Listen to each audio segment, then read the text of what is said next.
What's going on, guys? So we are still out here at Alliance, and I'm specifically out here to film their new Delta travel trailer. So you're hearing the name, but you're not going to see it in these videos because the actual product isn't going to be released until June 1st. That said, while I'm out here, and I'm going to film that while I'm out here, but while I'm out here before that gets filmed, we're filming a bunch of other stuff. All these buildings you see around us, this big one right here that has materials, building back there, these are all part of the Alliance campus, including this gigantic building right here. And this building right here is part of their lamination facility, or at least their lamination facility is inside of here. And we're gonna have a really cool deep tour of how their sidewalls are actually made and how they laminate their product. So let's go ahead and kick this thing off. Hang tight, I'll be right back.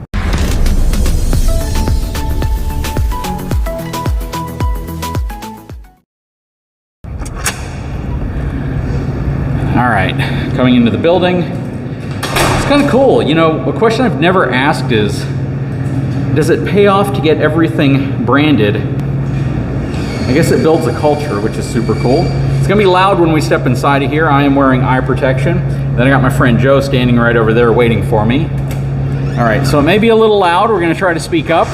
We're gonna enter into the lamination facility. What's going on, buddy? Hey, how are you again? Good, good. Welcome to the lamination facility. So Drew, you run this whole facility, right? Yes, sir, that is correct. All right, you wanna give us a quick tour and tell us what takes place in here? Yeah, absolutely. So in lamination, we build all of the components for the RV. Anything that is welded out of aluminum and or laminated, we do all of it. The main floor, the mid-deck, risers, in certain units we build even the steps going up into the upper deck. Okay. Sidewalls, the slide-out parts, all the components to make your home, that's what we do. So let's stop right here so I can kind of pan around and show some of the tubular aluminum going on here. And I want to see if I can identify some of this stuff, and you tell me if I'm right or wrong. Copy that. So I'm assuming the square tubular section right here, well, that's not square, that's actually rectangular, and that's 3 boxed sections. Oh man, I thought I knew what that was. Is this part of a sidewall? Yes. Okay, so that's sidewall. What part of a sidewall would you see this large section? So this is a heavy-duty 5-inch triple hollow that we use for the upper deck on the gooseneck. Okay. For a header that runs through from the up and out all the way back and ties into another structural tube. We also use this for some of our slide-out headers. Depending on the weight of the slide and stuff, it needs a heavier-duty aluminum tube to go above it. We also stuff the sections with wood, with pine wood, just for extra securement and stuff. For screws, yeah. Exactly, give it a little extra bite. Okay, so is there anything different about this than, say, what traditionally you would see in a fifth wheel, or is this kind of standard across most brands, would you say? I don't know about most brands. I know that you know, there's another OEM that builds their walls similar to how we do with the 5-inch. Okay.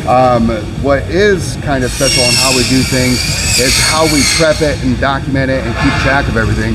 We are one of the only people, as far as lamination goes, that I'm aware of, that tests the surface energy of the aluminum tube before we laminate to it. So your aluminum tube, being the fact that it's you know, it's extruded, it usually has oils and chemicals and stuff. We prep it with an allodyne. It's a water soluble cleaner. It's called a chromium conversion. But then we also test it with a dyne pen, which tests the amount of surface energy. Mm-hmm. The higher the surface energy, the better the bond with the glue. Okay. So, all of our parts are built to an engineered drawing. So they'll go from the saw department over to our welders. Our welders weld out of fixtures, which you can see right here in a rack. And then we lock all the fixtures in place with, we square them up, square the openings, and then we use clamps to hold them in place while we weld. That way everything is welded square as well. What I like is the fact that this is y'all's lamination facility. Oh, exactly. You're not building this for other brands. This is just Alliance products. Exactly right. And I see what you're talking about right here. You mind if I step over this? No, that's fine.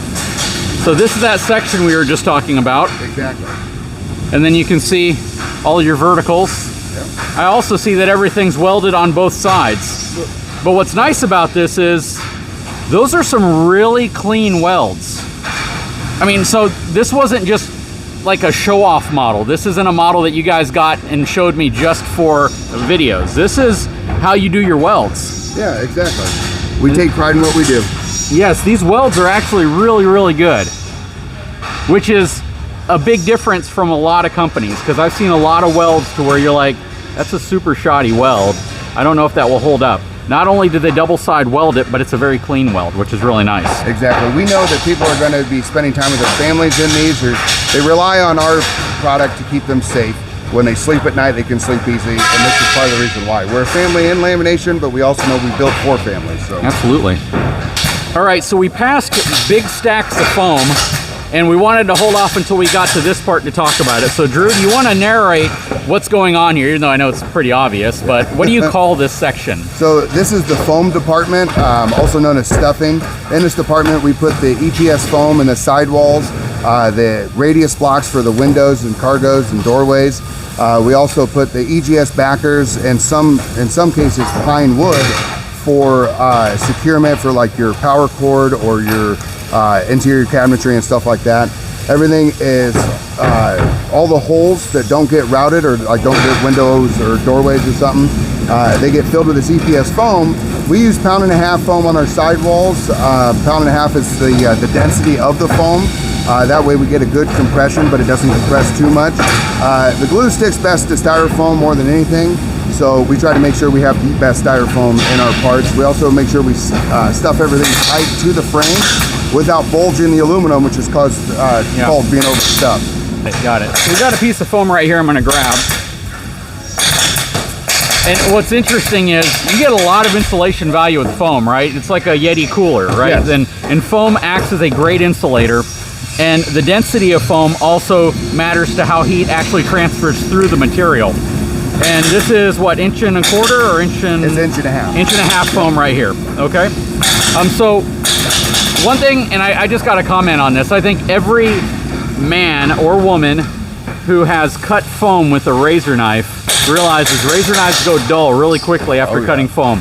So I can imagine how many razor knife blades you guys go through in a given day. We go through quite a bit. But in order to have nice clean cuts and foam that fits nice and tight in the aluminum, you got to change those blades. You got to make sure you're making the precision cuts. So it's important. Like you said, the insulation value, you got a gap in your foam, you got a place for air and wind to get in. Absolutely. And guys, if you hear nail guns and things going off in the background, it's because we are in an active factory. Yeah. I mean, we're in a production line. We're running. And then right here, you can see where they insert the wood in, and it's going to add some rigidity, it's going to add some strength, and it's going to add some weight, but more importantly, it's going to add bite for the screws that have to go into this. That's the main thing. A screw does not hold well going into a hollow piece of aluminum. That piece of wood is the backer, so the screw goes in, essentially gets jammed into the wood, and then that creates the strength and the rigidity that you're looking for. So we are now entering the lamination department, also known as layup. This is the bread and butter. This is where we put all of the glue on the Asdale substrates, and then we put everything onto the FRP, the rolled fiberglass, the side walls, end walls, ceilings, whatever gets laminated. This is where the magic happens, where your sidewall becomes a unit. And you guys are running dual-sided Asdale, right? Yes. So by all accounts, Asdale, foam, aluminum structure, fiberglass, and then graphics, you pretty much have a fully composite wall at this point. Yes, exactly. Which is super cool. And I know the term's not really used very much whenever you think about fifth wheels, but when you have a Luan wall on the inside and you have Asdale on the outside, you have a partially composite wall. But with Asdale on both sides, it's a fully composite wall, so that is really cool. Exactly, and the EPS foam does not retain water as well, so if it does have water that comes through, the Asdale won't absorb the moisture, and the EPS foam will allow the water to go downward, so if it can escape, it'll escape. You know what, if there's one thing we can thank COVID for in the RV industry, is making Asdale far more widely available than it was in the past. Absolutely right. You know? There's a blessing in every negative. Yep, absolutely. So let's go through here. Give me a tour of what's going on. So in lamination, like I said, this is where we laminate all of our parts and stuff. We also have our warehouse for our Asdale and also our glue and the rolled fiberglass.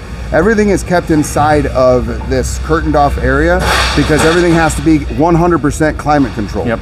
So this is actually the first company that I've ever been fortunate enough to be a part of that has taken the extra steps right from the get-go. So if you look over on that side of the building, well, the little one is an 20-ton AC, and then the bigger one is our furnace. So we've got two 20-ton ACs, one on opposite sides of the room, obviously for the summertime to be able to keep the temperature at the 72 degrees, but also the humidity level down to the 45% that we're looking for. And then in the wintertime, we've got the furnace, but then actually they just kicked on the mister system as well in the wintertime because obviously the air's dry. We promote moisture into this room. That way that everything can stay at those perfect controlled settings that are set, and the ideal settings that are set by the chemists. For your adhesive and your bonding. Exactly right, yep. So is your Asdel the same thickness on the inside or outside, or do you use a thicker Asdel in one area versus the other? We use a 4.7 millimeter Asdel on the exterior and a 2.7 millimeter on the interior. Now the benefit of the 4.7 on the exterior is it's actually original size is 5.2 as far as the thickness, and then it's compressed down to become 4.7, so it's extra dense. So you don't get imprinting. Exactly. And for people that aren't controlled or disciplined that use and run Asdel, putting 2.7 on the exterior, if they don't know what they're doing, could cause them delams and stuff like that because the glue is pressing in because there's more, the 2.7 is more porous, it absorbs more of the glue. The 4.7 not only gives you less print through, better look cosmetically on the exterior, but it also helps prevent the press in, and it also helps save the extra layer of, like some companies that do double layer Luan. We don't need to do that. And this is Asdel right here, right? Yes. I can tell by the fuzzy backer. Yeah, exactly. Yep, so this is gonna be Asdel. This Asdel right here is actually 2.7. Oh, 2.7, yeah, okay, I'm sorry. This is lamination. 2.1 is, I'm assuming where they identify it from the supplier. So 2.7 is this thickness, Yep. and that's 2.7 millimeters. Exactly. And then where's your thicker stuff? It is right over here. So here's the thicker stuff. This is our 4.7. Yep, and you can tell it's a lot thicker, and it feels more rigid as well. And I want to show this because I don't think anybody else you've probably given this tour to has gone into that kind of detail. I don't think they have as well. So. Kind of a nerd. All right. Ain't nothing wrong with that. You got to be able to run a good lamination. I bet. All right, so we got Trey here. Trey, what do you do here at Alliance? I am group leader of layup here at Alliance RV. I don't know what that means, but that's a super cool title. All right, so this wall, what just happened here? This wall just came out of your lamination machine? So what just happened here was we laminated it. So what we did is we rolled out our glass, our fiberglass, and then we threw down some our Asdel through our glue machine, put glue on both sides of it.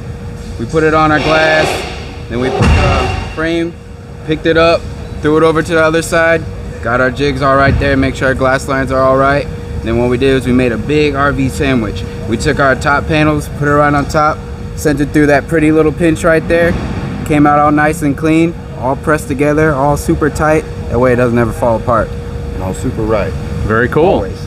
I love how super this is. But more importantly, this is the toughest question you're gonna get asked all day. All right. You like your job? You like what you do? I love my job. That's I have awesome. so much fun every day. I work with the coolest group of guys. I got a pretty cool boss. But I see a lot of smiles. That's the thing I love to see when I come into factories. When you see people who aren't smiling, they ain't happy. This guy right here is smiling. Oh, and I love to see that, and he loves his job. That's so important, and that means the quality that goes into this is gonna be reflective of his attitude. And that's awesome to see. Brother, I appreciate it, man. I appreciate you. Moving on. All right, so now we've moved on to the routing area. It's gonna be very loud. If you guys have dealt with routers, you know that they're loud. And this is probably one of the dirtiest jobs I was just getting ready somebody's to say, gonna have. This is one of the worst jobs, in my experience, that you can have in the RV industry. In most places, even the ones that use Luan, they're still routing through fiberglass, which is going to get in your pores. It's going to cause you to itch. Well, Asdel, it makes that 10 times worse because it's also made with polypropylene and fiberglass. So and we put Asdel on interior and exterior, so they're getting it from all ends, man. So, what do you find fulfilling about the job? What do you like doing here? I like routing the teamwork we have here. Our teamwork here back at routing, I like it. That's cool. Do you have a good bond with the folks you work with? Yeah, I do. That's good because, you know, the only reason people that buy these units are going to enjoy them is because of what you do here. And that's super important. So I really appreciate that, man. A lot of times the guys that are doing the physical work, people come and they film you, right? But they never ask how you're doing, man. How are you doing? I'm good. That's awesome, brother. Well, it's nice to meet you, man. Keep it up, brother. Thank you, brother. I love you, brother. And we got another smile over there, too. What's going on, brother? It's always good to see good attitudes in a factory or facility. Again, there's a lot of people in here. How many people do you think work in the lamination side? Right now, we have 50 people in this building. It's just for the number of units that we're running. But yeah, we've had good experience with our team, man. It's all about being straightforward and honest with them as, a leadership team. Yeah. I don't like being called a boss. I'd rather be called a leader. Yep. And I tell everybody we're not the same as where you work. We're a family, and I'm not just blowing smoke. That's the God's honest truth. So you're Goliath. It's probably because you're like 7'4". That said, I got friends. How tall? What, 6'5"? 6'3". You remind me of a friend of mine at etrailer that looks about the same as you and is about the same height. Anyways, what do you love about what you do? Just the way we're treated here. I mean, Drew treats us with a lot of respect. The guys are great, pull together, and like it. Nowhere else I've ever worked. That's cool, and that's your honest opinion. Yeah. That's awesome. And again, we're walking through here, and I'm literally stopping people as we pass by them to ask. And part of it is me kind of judging your facial expressions and how I believe you're telling me it, and I believe it's honest and genuine. So that's cool, man. Yeah. I appreciate it. Yeah, not a problem, man. God, your hands are huge. Don't hit me. Please don't hit me. Right. All right, brother. Take care, man. Yeah, you guys too. This is Kelly right here. Okay. Kelly was featured yesterday on our Manufacturing Monday. Okay. And she is a rock star. Hey, Kelly. Yeah. You're going to be on camera. What do you like about what you do? Go. Oh my god, staying physically active and making money and getting up every day with a reason and purpose. This is not good, guys. How do you feel about your coworkers? I love them. I love mostly my crew right here, my saw crew. Okay. Love Is this genuine? Yeah. Off the cuff? Any rehearsal here? No! Just making sure. All right. Moving on. Thank you so much. Yeah! Thanks, Kelly. You guys rock! All right. All right, we're going to approach the welding area now.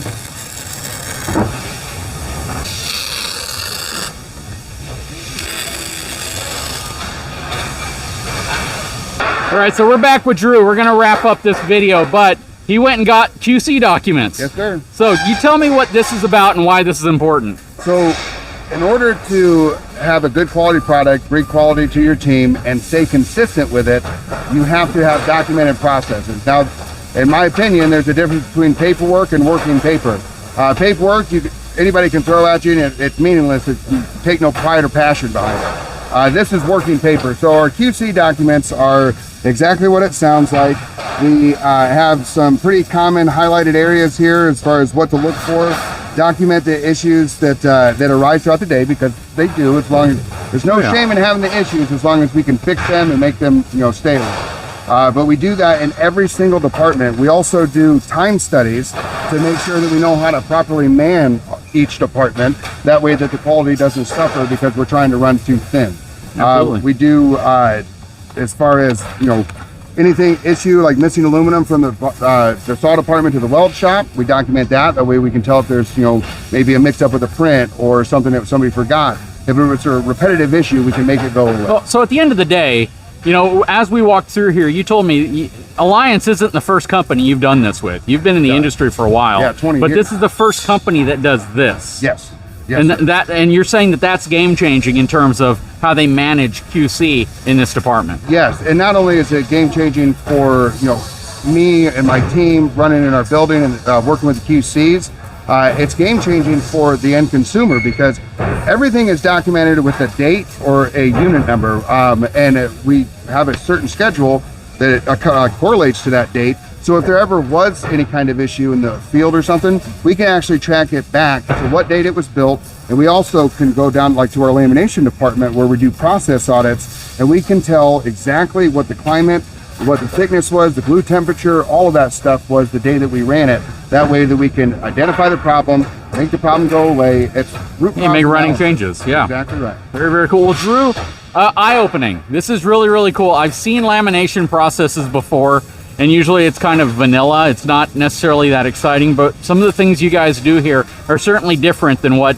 the industry norm is. And the focus on QC, the focus on making sure your employees are happy and building that team environment to where people see you as a leader, they see you as someone they can trust to work with to make their life easier and better. That's all awesome and really good stuff to hear. Now, the one question I have for you, same question I asked the co-founders. If there's one area that you could see great improvement with what you guys do, what would that area be? Just always focused on relentless improvement. It's I feel like if you ever think that you've reached that top tier, you become complacent. Complacency kills. So I feel like we can improve in all areas. Okay, and that's a very honest thing to say. It doesn't mean that you're putting out a bad product today. It just realizes it can always be better.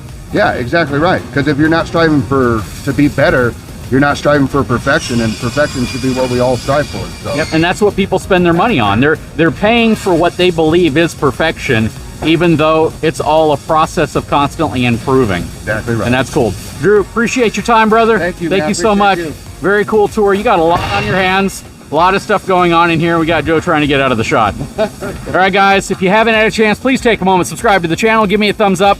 We will talk to you again very soon while we're still out here at Alliance.